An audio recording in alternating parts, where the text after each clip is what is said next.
Well, hello.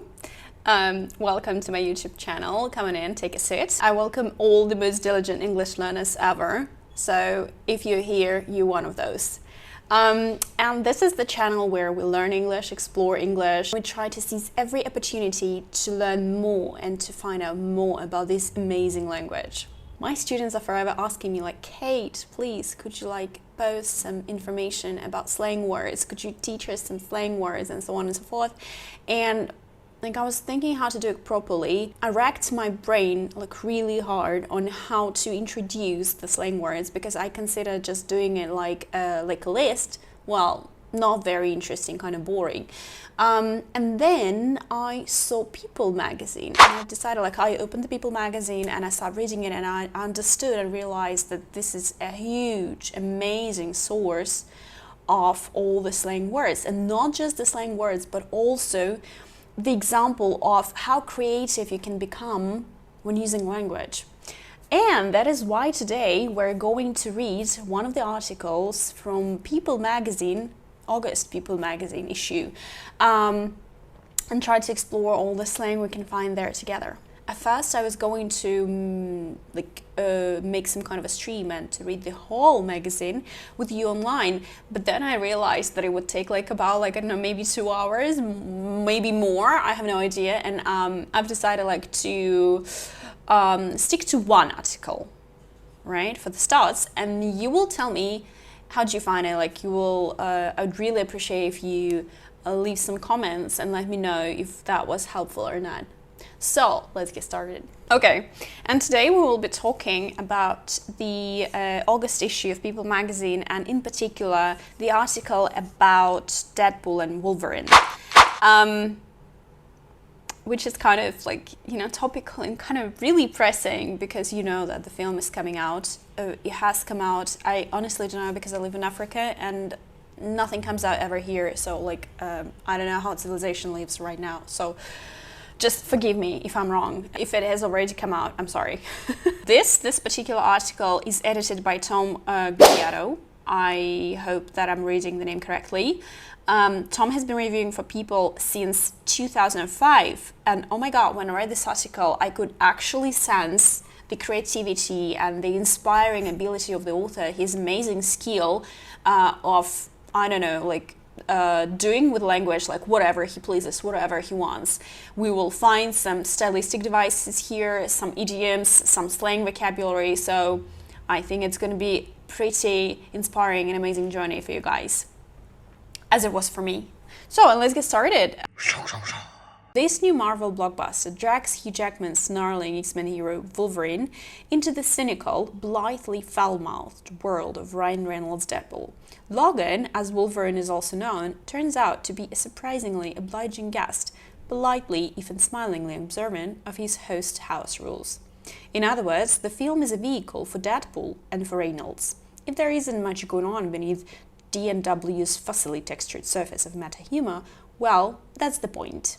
The whole passage is basically about the fact that Wolverine is not the main hero. That's why the phrase obliging guest, it's the one who follows the rules of the house, of the hostess and so on. Okay, but let's go step by step and start with the word snarling. Snarling is a particular type of sound that an angry dog, for example, can make.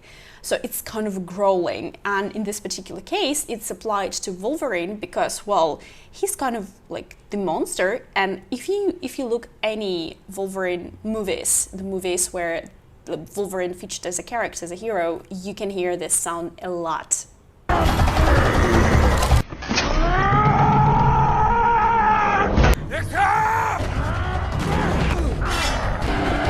So yeah, Wolverine snarls a lot.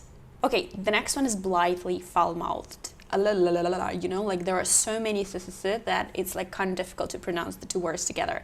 Oh, but still, blithely, it's kind of carelessly. If you do something blithely, you do it carelessly.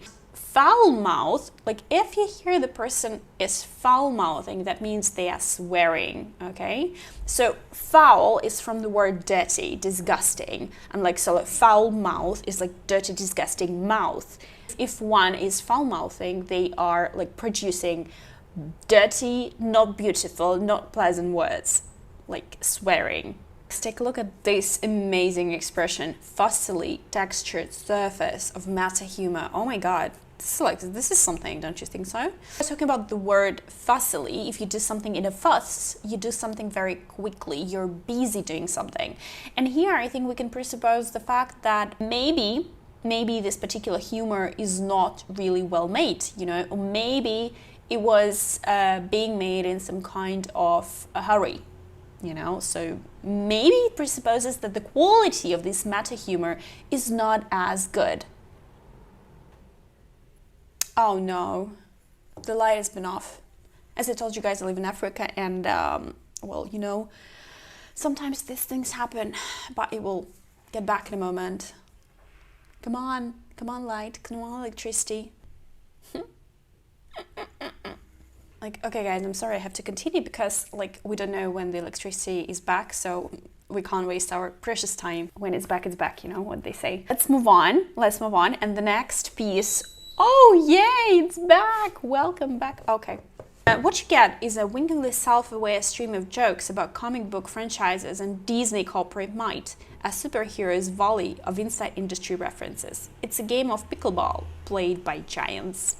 Well, what do we get here? Volley, all right, it's a good word. Volley, it is used in arms vocabulary, arms and weapons. I mean, basically it's a number of some particular type of weapons, like bullets or arrows discharged at one time, all right? So that's a volley. We also can say hail, right? Like hail that like is outside when big ice balls are falling from the sky. This is hail, so that these words can be synonyms. Pickleball is an American game resembling tennis in which players use short-handed bats to hit a perforated plastic ball over a net. Which is so weird because, like, you know, the pickle is like the cucumber which is conserved in a jar. You know, like one of the most favorite Russian type of food. Not even food, but like starters, I'd say. I've never heard of the game before I read the article actually. So yeah, for me it was also kind of revelation. Once again, pickleball is basically badminton, tennis, and table tennis like put together. That should be enough irreverence for any Marvel movie, or at least a Deadpool sequel. But there is more. Reynolds' breezy humor is given free rein here. There are at least 3 jokes about his wife, Blake Lively. The result is entertainingly disorienting, as if laughing gas had been pumped into an IMAX theater. But it's fatiguing too. Reynolds is a jester who won't stop jingling the bells on his cap. Wow, that is so cool. Basically, the paragraph is about the fact that Ryan jokes too much. What do you... No, these are all my teeth. What the hell's going on here? Ryan Reynolds is missing a lot of things. Let's get these calf implants out too while we're at it. Ryan jokes too much, and like the viewer is going to get tired of it eventually. So irreverence is when you show lack of respect for something that is generally taken really seriously and generally should be taken like in a very polite way, should be spoken of in a very polite way. Say, I don't know, maybe politics or religion. If you make jokes about religion, that's irreverence. Reynolds' breezy humor. I like the word breezy because I remember that there was one episode in Friends where Monica left a message on the machine and she wanted to sound breezy. Oh my god, it was such a hilarious scene. Like, I'm breezy. It was so cool, you know. It's okay, because, you know, it was like a casual, breezy message. It was breezy. Oh god, what if it wasn't breezy? Well, how could it not be breezy? No, because you're in such a breezy place. Okay, well, she was not breezy at all. So, like, if something is breezy, okay, you can imagine the breeze, you know, like the very nice and gentle wind. So if you're being breezy, you're being light, you're being nonchalant, you're being natural in what you're saying. So his breezy humor is given free rein. So what does it mean to give someone free rein? So if you give someone free rein, that means give a lot of freedom to them to do whatever a person wants. Okay, so basically rein, it's a particular thing that is used in horse riding to manage a horse correctly. So you have definitely seen it. It's a long piece of strap. So, and if someone is given free rein, that means that this strap is loosened. So the person gets too much freedom, as well as the horse can be given too much freedom if you loosen the rein. I like the word fatiguing a lot because fatigue is French. If something is fatiguing, that is like really exhausting in a manner that makes you really, really bored. I don't think what else could be said here about it. Oh my god, the last sentence is just amazing. I like it so much about the adjuster. So Reynolds is a jester who won't stop jingling the bells on his cap. So basically, Ryan Reynolds is being compared here with a jester. And a jester, it's a fool, it's a joker. The one that entertained the kings and queens, the one that you can see in the cards. You can actually sense and you can actually feel the attitude of the author, of the writer, this article, to Ryan Reynolds and his jokes. 2 more paragraphs to go, don't worry guys. The movie stars brilliantly, at any rate. Deadpool exhumes the rotting remains of Wolverine, who died nobly, at one would have thought permanently, in 2017's Logan, and proceeds to joke around with the skeleton. He's like a frat boy, Hamlet with Yorick's skull. In short order, however, he's fighting off a league of military assassins. He nonchalantly hacks them all to pieces, releasing their blood in shiny red spurts to the tune of and sings Bye Bye Bye. Ugh, okay. I'm not gonna watch this movie, you know, I'm not a fan of like cultural violence and like it's not my cup of tea 100%. Despite the fact that I like Wolverine so much and he was my okay, I'm gonna blush right now. Yeah. But yes, he was my teenager's erotic dream. Yeah. Okay. Sorry. At any rate, I like the phrase at any rate. It's like anyways. Anyway, the movie starts brilliantly. Despite all that has been said about like the pickleball and the game played by giants, lots of jokes and Ryan Reynolds joking too much, still the movie starts brilliantly, and he, the author, admits it. I like this one a lot. He's like a frat boy, Hamlet, with Yorick's skull. First things first, who is a frat boy? The word frat comes from fraternity, the college communities, you know, for boys. But it's not just that. Frat boy considered to be boisterous and behaving in a foolish manner. So that's kind of the typical feature, the typical characteristics of all the boys who belong like to these particular fraternities, college communities for boys. What is like the amazing thing that I like most here is the allusion to Hamlet, of course. And for those of you who don't know what is allusion, the light is back. Okay, the light is back. That is, oh no, it's not back. You see, guys, that's how I live. Come on, light. It's trying so hard. Allusion, it's some kind of mentioning in the text of some particular work of art or object from some particular work of art. The most important feature is that you do not name it explicitly. That means like you do not say that you talk about Shakespeare. Like in this passage, you see that frat boy Hamlet with Yorick's skull. You do not say that it's allusion to Shakespeare. Only the people who know what Hamlet is or who have read Hamlet will understand what is like Hamlet and what is Yorick's skull. Oh my god, that's such an amazing allusion, and that's like a metaphor at the same time. It's comparison. So the author of the article compares Deadpool with the rotting remains of Wolverine to Hamlet with Yorick's skull. And this is just, oh my god, this is exactly how you can like see this mastery, this skill of what you can do with language and what you can do with your background knowledge and how you can put it into your writing. Just one paragraph left. This stylish, hyperkinetic violence repeated many times during the film is more compelling than the gags or the perfunctory plot. Deadpool hops around alternative universes trying to locate a living Wolverine. He finds one naturally, They sail into a bickering bromance that at times seems as teasingly homoerotic as the rivalry of Josh O'Connor and Mike faced in Challengers. In the film's wildest scene, they go mano a mano, a bone-crunching fight, in an old Honda Odyssey. On the soundtrack, You're the One That I Want from Grease. Morning finds them both sound asleep in the car's front seat with Deadpool's seatbelt tightly wrapped round and round his body. It suggests a strange new level of kink in the Marvel Cinematic Universe. Okay, that's it. That will be it, I promise. This is like the biggest paragraph here. Let's try to see what's in here. So basically, this one last paragraph reveals the details of the plot, what you will see in the film. And it starts actually with the mentioning of perfunctory plot. So what does it mean, perfunctory plot?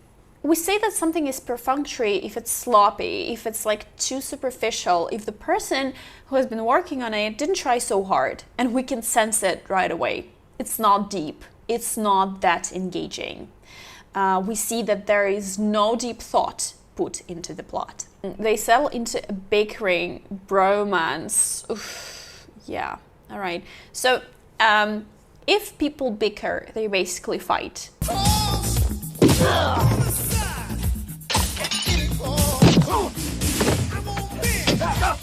And it goes like on and off, back and forth again and again.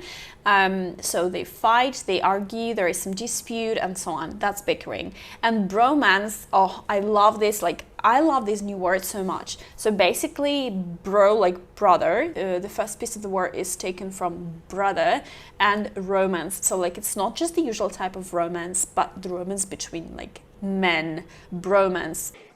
You made my life an adventure. Oh, to a particular extent, of course, because it's extremely important that this type of bond does not presuppose, this type of bond does not presuppose any sexual connection. And okay, and the word like bickering bromance this way creates some kind of oxymoron. So oxymoron, it's just like two words when put together, they have different meanings, all right? So like one word basically negates the other word.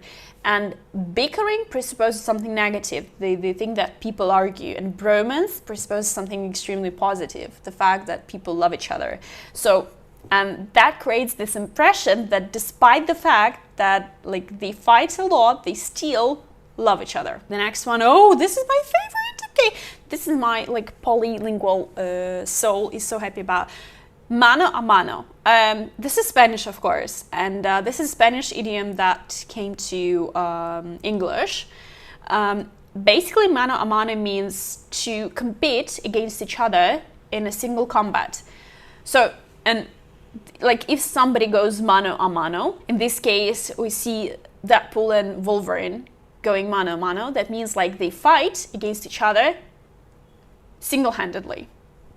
It suggests a strange new level of kink. Oh, okay, this is like the last slang words we're going to discuss today.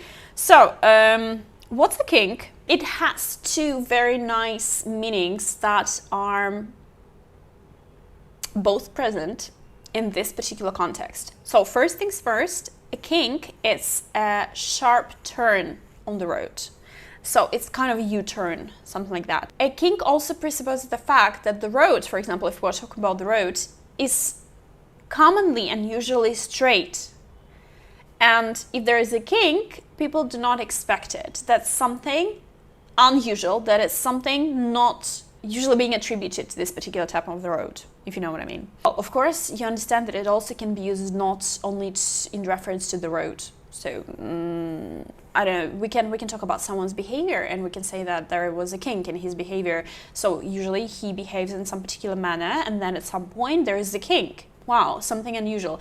And that actually presupposes the second meaning, which is a quirk. If you remember Phoebe from Friends, I don't know why, but I will allude to Friends a lot because it's one of my forever favorite TV series. So we can say, and I think it was said in some of the series, that Phoebe is quirky. Phoebes? Huh? Skull? Oh, yeah, it's my mom's. Oh my god! Quirky means weird.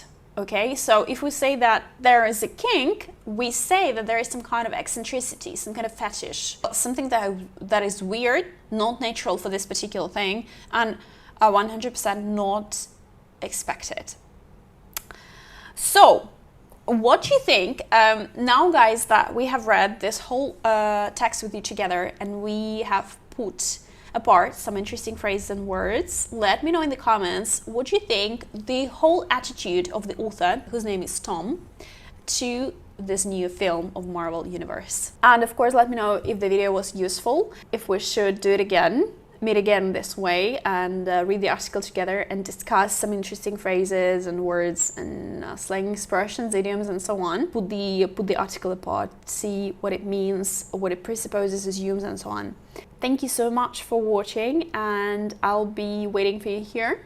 Do not forget to follow and like the video and have a nice day and see you. Learn English, stay tuned, follow for more.